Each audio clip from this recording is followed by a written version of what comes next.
Hello दोस्तों, कैसे हैं आप लोग। उम्मीद करते हैं अच्छे होंगे। दोस्तों, इस वीडियो में science previous year paper solution देखने वाले हैं। यह वीडियो बीपीएससी ट्री 4.0 के लिए अत्यंत आवश्यक है, तो आप लोग लास्ट तक ज़रूर बने रहिएगा। देखिए, यह पेपर जो है, यह पेपर आपको 12/2023 को पूछा गया था। ठीक है, 9/12/2023 को पूछा गया था। तो इस पेपर को हम लोग देखने वाले हैं।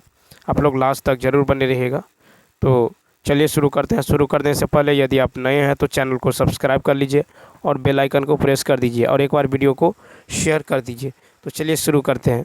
फर्स्ट है कि 5 डायोप्टर तथा 4 डायोप्टर की शक्ति वाले अभिसरणकारी लेंसों को समाक्षीय रूप से 10 सेंटीमीटर की दूरी पर अलग अलग रखा गया है। उनके संयोजन से बने लेंस की फोकस दूरी क्या होगी। तो यहाँ पे देखिए, P1 बराबर है 5 डायोप्टर, P2 बराबर है 4 डायोप्टर। ठीक है, तो लेंस सूत्र और देखिए लेंस के बीच की दूरी D बराबर है 10 सेंटीमीटर।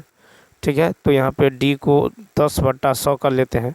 ठीक है, ये सेंटीमीटर है, इसको मीटर में चेंज करेंगे तो 1/0.1 मीटर हो जाएगा। क्या होगा, 0.1 मीटर।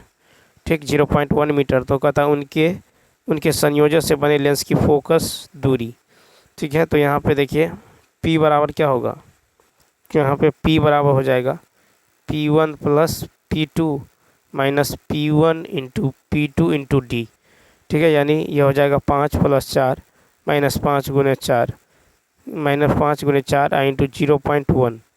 ठीक है, तो P1 + P2 - P1 P2 × D, ये निकल गया कितना, 9 - 2 यानी 7। ठीक है, कितना निकल गया, यानी यहाँ पे निकल गया है 7। अब देखिए संयोजन की फोकल लेंस, तो F बराबर होता है 1/P, F बराबर 1/P यानी 1/7 गुना में 100 कर लेंगे तो ये हो जाएगा 14.29 सेंटीमीटर। ठीक है, 14.29 सेंटीमीटर। ठीक है, 14.29 सेंटीमीटर, 14.29। नेक्स्ट क्वेश्चन देखिए, 14.29 यानी 5। ठीक, नेक्स्ट कहता 220 वोल्ट लाइन पर एक आदर्श ट्रांसफार्मर का उपयोग 110 वोल्ट पर 2 एम्पियर धारा देने के लिए किया जाता है। ट्रांसफार्मर की प्राथमिक कुंडली में बहने वाली धारा क्या होगा। तो देखिए यहाँ पे हो जाएगा, यहाँ पे जो हो जाएगा आपको, ये हो जाएगा 200, यानी मान लीजिए यहाँ पे x एम्पियर गुने 220 वोल्ट बराबर 110, अच्छा बराबर में 2 एम्पियर गुने 110 वोल्ट। ठीक है, तो अब देखिए x का मान निकालना है। तो देखिए यहाँ पे ये कट जाएगा, ये 2 मरतबे कट जाएगा, फिर ये 2 और 2 कट जाएगा, तो x का मान कितना निकला, 1 एम्पियर। ठीक है, 1 एम्पियर यानी बी ऑप्शन। नेक्स्ट क्वेश्चन देखिए, एक समान चुंबकीय क्षेत्र में एक आवेशित कण के मार्ग की वक्रता त्रिज्या को सीधा अनुपात है। तो 113 का होगा दूसरा ऑप्शन, आवेशित कण के संवेग से। एक समान चुंबकीय क्षेत्र में आवेशित कण के पथ की वक्रता त्रिज्या आवेशित कण के संवेग के समानुपाती होती है। अभिकेंद्रीय बल कण के द्रव्यमान वेग और वक्रता त्रिज्या पर निर्भर करता है। अभिकेंद्रीय बल जो है mv²/r होता है। चुंबकीय बल कण के आवेश, चुंबकीय क्षेत्र की शक्ति और कण के वेग और चुंबकीय क्षेत्र के बीच के कण पर भी जो है निर्भर करता है। ठीक है, नेक्स्ट क्वेश्चन देखिए। नेक्स्ट क्वेश्चन की यदि बात करें तो कहता है कि मान ले कि एक हल्का ग्रह एक तारे के चारों ओर r त्रिज्या की वृत्तीय कक्षा में t परिक्रमा काल से विचरण कर रहा है। यदि इन दोनों के बीच में गुरुत्वीय आकर्षण बल r⁻⁵/2 के समानुपाती हैं तब। तो देखिए 114 का राइट आंसर हो जाएगा तीसरा ऑप्शन। क्या होगा, t² समानुपाती r⁻7/2। ठीक है, क्या होगा, 7/2 हो जाएगा। ठीक है, तो यहाँ पे जो है आपका राइट आंसर होने वाला है तीसरा ऑप्शन। ठीक है, क्या होगा, तीसरा ऑप्शन। नेक्स्ट क्वेश्चन देखिए, क्वेश्चन नंबर 115। चुंबकीय क्षेत्र में अंततः क्षेपित प्रोटॉन के बल रेखाओं के लंबवत गतिमान होने पर वह अनुसरण करता है। 115 का फर्स्ट, वृत्तीय पथ का। तो जब कोई आवेशित कण चुंबकीय क्षेत्र में प्रवेश करता है तो उस पर एक बल अनुभव होता है जिसे लॉरेंज बल कहा जाता है। यह बल सदैव कण के वेग और चुंबकीय क्षेत्र तीनों के लंबवत होता है। नेक्स्ट कहता है किसी दिए गए चालक की प्रतिरोधकता निर्भर करती है, फर्स्ट ऑप्शन, तापमान पर। ठीक है, तो प्रतिरोधकता को 1 मीटर भुजा वाले किसी पदार्थ के जो है घन द्वारा प्रस्तुत प्रतिरोध के रूप में परिभाषित किया जाता है जब धारा उसके विपरीत सतहों पर लंबवत प्रवाहित होती हैं। ठीक है, इसकी SI इकाई ओम मीटर होता है। ठीक, R बराबर क्या होता है, रो L/A, जहाँ R होता है कंडक्टर का प्रतिरोध, रो होता है कंडक्टर की प्रतिरोधकता, L होता है कंडक्टर की लंबाई, और ये होता है कंडक्टर के क्रॉस सेक्शन का क्षेत्र। ठीक है, नेक्स्ट क्वेश्चन देखिए। क्वेश्चन नंबर जो है, तो यहाँ पे हो जाएगा कि दिए गए चालक की प्रतिरोधकता निर्भर करती है तापमान पर। फिर किसी दिए गए समय अंतराल में एक कण के लिए संवेग ग्राफ के अंतर्गत क्षेत्र जो प्रतिनिधित्व करता है 117 का फर्स्ट विस्थापन का। तो वेग समय ग्राफ के अंतर्गत क्षेत्र किसी दिए गए समय अंतराल में वस्तु द्वारा तय किए गए विस्थापन को दर्शाता है। नेक्स्ट, कहता 2 ओम, 4 ओम, 1 ओम और 100 ओम का उपयोग करके प्राप्त न्यूनतम प्रतिरोध। तो 118 का तीसरा ऑप्शन देखिए क्या होगा, लेस देन 1 ओम। तो देखिए इतना को जो है न्यूनतम प्रतिरोध कब होगा, जब समांतर क्रम में जोड़िएगा। तो ये जाएगा 1/2, 1/4, 1/1 और 1/100। ठीक, ये हो जाएगा 1, ये कितना हो जाएगा, तो ये 1 के बराबर होगा। ठीक, तो इसलिए कुल यहाँ पे जो हो जाएगा, ये हो जाएगा तीसरा ऑप्शन, लेस देन 1। ठीक है, अब चलिए देखते हैं नेक्स्ट क्वेश्चन। कहता है कि परमाणु का नाभिक धनात्मक होता है। तो परमाणु का नाभिक धनात्मक होता है प्रोटॉनों की उपस्थिति के कारण। नाभिक में प्रोटॉन होते हैं जो धनात्मक रूप से आवेशित उप परमाणविक कण होते हैं, और न्यूट्रॉन उदासीन आवेश रहित उप परमाणविक कण होते हैं। ठीक, नेक्स्ट 119 देखिए, 120 है, 119, 120 है। निम्नलिखित में से कौन सा वोल्टेज का प्रतिनिधित्व करता है, फर्स्ट ऑप्शन, किया गया कार्य बटा धारा गुने समय। तो विद्युत परिपथ में दो बिंदुओं के बीच विद्युत स्थितिज ऊर्जा की मात्रा के अंतर को विद्युत विभवांतर कहा जाता है। ठीक, तो यहाँ पे क्या होगा, वोल्टेज बराबर होता है किया गया कार्य बटा विद्युत धारा गुने समय। ठीक है, वोल्टेज बराबर किया गया कार्य बटा धारा गुने समय। नेक्स्ट, यदि तरंगदैर्घ्य बैंगनी से लाल रंग की तरफ बढ़ाया जाए तो चमक पहली बढ़ेगी फिर घटेगी। तो मानव आँख में दृश्यमान स्पेक्ट्रम के अंदर प्रकाश की विभिन्न तरंगदैर्घ्य के प्रति अलग अलग संवेदनशीलता होती है। ठीक है, लाल प्रकाश का जो तरंगदैर्घ्य जो है ये लगभग 750 nm की तुलना में बैंगनी प्रकाश की तरंगदैर्घ्य जो है लगभग 400 nm कम होती है। ठीक है, तो यहाँ पे देखिए कि यदि तरंगदैर्घ्य बैंगनी से लाल रंग की तरफ बढ़ाया जाए तो चमक पहले बढ़ेगी फिर घटेगी। यदि प्रकाश एक सीधी रेखा में चलते चलते एक लघु किंतु स्थिर कोण से मुड़ जाए तो यह घटना है। तो यह घटना 5 ऑप्शन। तो जब एक सीधी रेखा में गमन करने वाला प्रकाश एक छोटे लेकिन निश्चित कोण से मुड़ता है तो यह वास्तव में परावर्तन या अपवर्तन के कारण हो सकता है। नेक्स्ट देखिए, दो गोलियां एक साथ ही स्थान से किंतु अलग अलग गति से क्षैतिज दिशा में दागी जाती है, कौन सी गोली मैदान को पहले भेदेगी? तो देखिए यहाँ पे होगा तीसरा ऑप्शन, यानी दोनों एक साथ। ठीक है, तो गोलियां समान लंबाई की होती हैं क्योंकि उन्हें एक ही स्थान से क्षैतिज रूप से दागा जाता है। ठीक, तो दोनों गोलियां एक ही समय में ज़मीन पर जो है गिरेगी क्योंकि उनका त्वरण जी समान है। नेक्स्ट क्वेश्चन देखिए, यदि वृत्ताकार गति करते किसी पिंड की चाल एवं त्रिज्या दोनों को दोगुना कर दिया जाए तो अभिकेंद्रीय त्वरण का परिमाण होगा। तो तीसरा ऑप्शन दोगुना हो जाएगा। जब वृत्ताकार पथ पर घूम रहे किसी पिंड की गति और त्रिज्या दोनों दोगुनी कर दी जाए तो उसके अभिकेंद्रीय त्वरण का परिमाण वास्तव में दोगुना हो जाएगा। नेक्स्ट, कौन सी अभिक्रिया जो विस्थापन अभिक्रिया दर्शाती हैं? तो देखिए यहाँ पे हो जाएगा तीसरा ऑप्शन, 2Na + 2H2O ये होगा 2NaOH+H2। विस्थापन प्रतिक्रिया वह होती है जिसमें एक अणु में परमाणु या परमाणुओं का एक समूह दूसरे समूह पर दूसरे परमाणु द्वारा विस्थापित हो जाता है। ठीक, नेक्स्ट देखिए 126 है कि क्यों मुख्य रूप से कार्बन सहसंयोजक बंधन द्वारा यौगिक बनता है।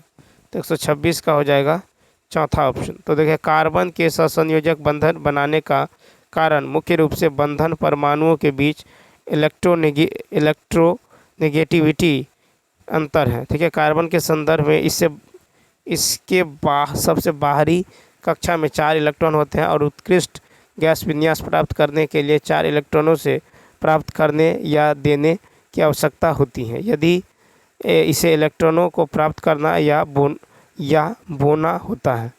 ठीक, नेक्स्ट तो इसका जो राइट आंसर हो जाएगा ये हो जाएगा आपको चौथा ऑप्शन। ठीक, नेक्स्ट क्वेश्चन देखिए 127। सोडियम कार्बोनेट एक क्षारक लवण है क्योंकि यह लवण जो है कमजोर अम्ल तथा प्रबल क्षारक है। ठीक, तो सोडियम कार्बोनेट Na2CO3 एक जो है क्षारीय लवण है क्योंकि यह दुर्बल अम्ल और प्रबल क्षार से प्राप्त लवण है। नेक्स्ट, फिर प्रकाश की उपस्थिति में बेंजीन क्लोरीन से अभिक्रिया कर बनाती है।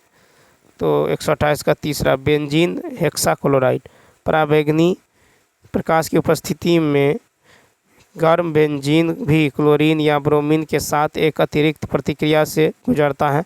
वले डेलोकलाइजेशन अस्थायी रूप से टूट जाता है और प्रत्येक कार्बन परमाणु में एक क्लोरीन या ब्रोमीन या परमाणु जुड़ जाता है। नेक्स्ट, चूने को जलाने पर कैल्शियम ऑक्साइड तथा कार्बन डाइऑक्साइड प्राप्त होने की प्रक्रिया है। तो 129 का होगा दूसरा अपघटन प्रक्रिया। तो चूना पत्थर पर अवसादी चट्टान है जिसमें कैल्शियम कार्बोनेट होता है जिसका सूत्र CaCO3 होता है। CaCO3 ये CO+CO2 से बनता है। ठीक है, यह प्रक्रिया एक तापीय अपघटन प्रक्रिया है। इसलिए क्योंकि इस प्रक्रिया में एक यौगिक और 2 और तत्व जो ऑक्साइड और कार्बन डाइऑक्साइड में भी खंडित हो जाता है, अतः एकल यौगिक को उच्च तापमान पर गर्म किया जाता है। तो ये होगा अपघटन। नेक्स्ट, फिर है कि एक घोल कुचले हुए अंडे के छिलके के साथ प्रतिक्रिया करके एक गैस देता है जो चूने के पानी को दूधिया कर देता है, घोल में शामिल है। 130 का होगा दूसरा ऑप्शन HCl। तो अंडे के छिलके कैल्शियम कार्बोनेट से बने होते हैं और वह गैस जो चूने के पानी को दूधिया कर देता है वह कार्बन डाइऑक्साइड है। ठीक है, कैल्शियम कार्बोनेट पर एसिड की क्रिया से कार्बन डाइऑक्साइड गैस बनती है, इसलिए घोल में हाइड्रोक्लोरिक अम्ल HCl होता है। नेक्स्ट, NaOH के 10 मिली घोल को दिए HCl के 8 मिली घोल द्वारा पूरी तरह से उदासीन पाया जाता है। यदि हम NaOH के समान घोल 20 मिली लेते हैं तो इसे उदासीन करने के लिए, तो यहाँ पे देखिए उदासीन करने के लिए क्या होगा। तो यहाँ पे यदि गौर करें तो देखिए इसका ऑप्शन देखिए, उसके बाद है 131 HCl घोल की आवश्यकता मात्रा होगी। तो यहाँ पे हो जाएगा 131 का 5, क्या हो जाएगा 5 ऑप्शन। तो NaOH और HCl के बीच उदासीनीकरण प्रतिक्रिया 1:1 है। ठीक है, NaOH का 1 मोल HCl के 1 मोल के साथ प्रतिक्रिया करता है। NaOH को उदासीन बनाने के लिए आवश्यक HCl की मात्रा उपयोग किए गए NaOH की मात्रा के सीधे अनुपातिक होगी। ठीक है, तो यहाँ पे हो जाएगा आपको 5 ऑप्शन। नेक्स्ट क्वेश्चन देखिए 132 है कि pH पेपर पर तरल नमूने की एक बूंद डाली गई। यह देखा गया कि pH पेपर का रंग नीला हो जाता है, तो तरल नमूना है। 132 का होगा तीसरा सोडियम बाइकार्बोनेट घोल।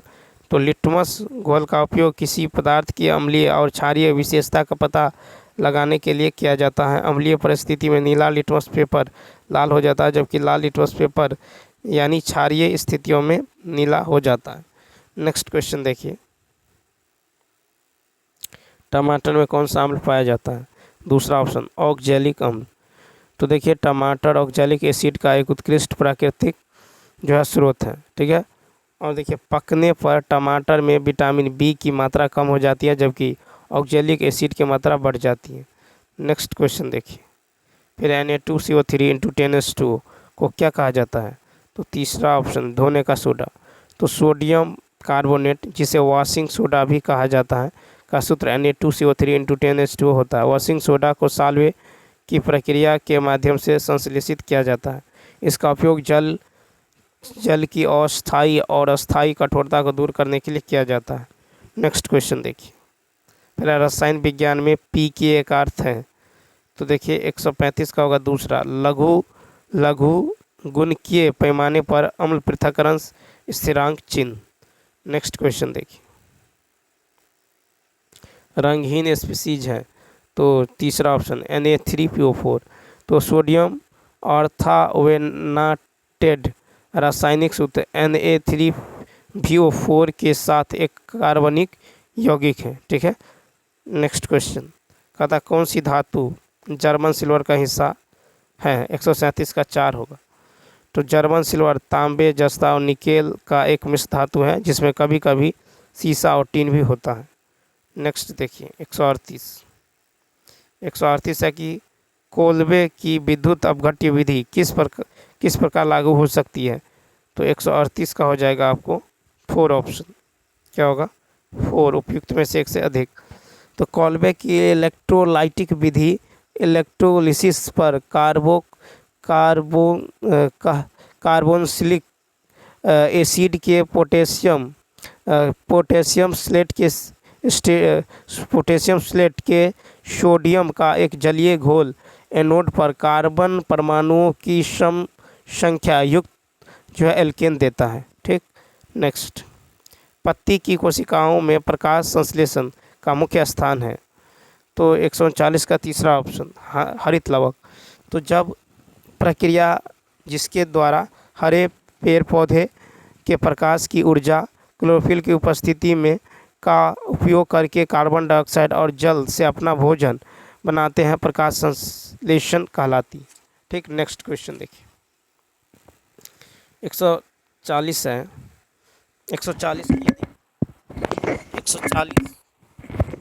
140 की यदि बात करें तो 1 मिनट रुक जाइए। 140 क्वेश्चन नंबर 140 है कि भोजन नली की दीवार के संकुचन एवं विस्तार संचालन को कहते हैं। तो 140 का होगा तीसरा ऑप्शन पेरिस्टेल्टिक संचलन। तो देखिए पेरिस्टेल्टिक कंपन आमतौर पर ग्रास नली में होती है जिसे आहार नाल भी कहा जाता है, ठीक। अब देखिए नेक्स्ट, मनुष्यों में गुर्दे को मूत्राशय से जोड़ने वाली नलिका 2 ऑप्शन मूत्रवाहिनी, ठीक है। मनुष्यों में उत्सर्जन प्रणाली में किडनी की एक जोड़ी मूत्रवाहिनी की एक मूत्राशय और एक मूत्रमार्ग होता है, ठीक। यह मूत्राशय में जमा होता है और मूत्रमार्ग नामक मांसपेशियों नली के अंत में मूत्र द्वारा के माध्यम से बाहर निकल जाता है। नेक्स्ट है अलवण जलीय पौधे एवं जानवरों के जीवन के लिए सबसे उपयुक्त पीएच परास होता है। तो तीसरा ऑप्शन 6.5 से 7.5 होता है, ठीक। नेक्स्ट देखिए, फिर है कि कच्चा हरा फल पकाने पर रंग बदल लेता है।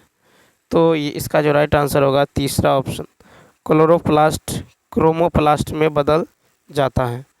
तो देखिए क्रोमोप्लास्ट कैरोटीनॉइड युक्त प्लास्टिड है। ये कैरोटीनॉइड नारंगी या पीले रंग हो सकते हैं, ठीक है। तो यहाँ पे है कि कच्चा हरा फल पकने पर जो है रंग बदल लेता है क्रोमोप्लास्ट में। नेक्स्ट 144 है कि अमीबा में भोजन का पाचन होता है। तो देखिए अमीबा भोजन का पाचन खाद्य रिक्तिका में होता है, ठीक। तो अमीबा एक कोशिकीय प्रोटोजोआ है जिसका पाचन खाद्य रिक्तिका में होता है, ठीक है। कहाँ होता है? खाद्य रिक्तिका में। नेक्स्ट क्वेश्चन देखिए, फिर है कि कौन सा पौधों में रसधानी का कार्य नहीं है। तो 145 का दूसरा, वे कोशिका विभाजन की प्रक्रिया में सहायता करते हैं। ठीक है, तो रसधानी कोशिका द्रव में पाई जाने वाली झिल्ली जो है झिल्लीबद्ध स्थान होता है। इसमें जल, रस उत्सर्जी उत्पाद और अन्य सामग्री होती है जो कोशिका के लिए उपयोगी नहीं होती हैं। ठीक है, रसधानी का मुख्य कार्य कोशिका में भोजन का भंडारण करना है। फिर है कि रेनिवियर के नोड पाए जाते हैं। तो देखिए 146 का फर्स्ट, तंत्रिका कोशिकाओं में। रेनवियर के नोड्स तंत्रिका कोशिका के माइलिनेटेड तंत्रिका तंतुओं में पाए जाते हैं। ठीक है, उसके बाद देखिए 147, पक्षियों व सरीसृपों के बीच की अप्राप्त कड़ी है। 147 का फर्स्ट, आर्कियोप्टेरिक्स। तो आर्कियोप्टेरिक्स पक्षी जैसे डायनासोरों की एक प्रजाति है जो नन एवियन पंख वाले डायनासोर और आधुनिक पक्षियों के बीच संक्रमणकालीन है। नेक्स्ट, डेंगू बुखार का कारण। 148 का 2, आरएनए धारक आर्बोवायरस। ठीक है, डेंगू वायरस फ्लेवी वायरस परिवार में एक एकल सकारात्मक भावना वाले आरएनए आर्थ्रोपोडा जनित वायरस है। नेक्स्ट, फिर है कि नवीनतम द्वितीयक जाइलम पाया जाता है। तो 149 का तीसरा ऑप्शन, संवहनी एधा के ठीक अंदर। संवहनी पौधा में जाइलम एक प्रकार का जल उत्तक है जो जड़ों से पत्तियों तक जल और पोषक तत्वों को पहुंचाता है। नेक्स्ट, देखिए नेक्स्ट क्वेश्चन है कि तिलचट्टा में जो मैलपिगी नलिकाओं द्वारा निम्नलिखित में से कौन सा कार्य किया जाता है। तो देखिए तिलचट्टा में, तो फर्स्ट ऑप्शन उत्सर्जन।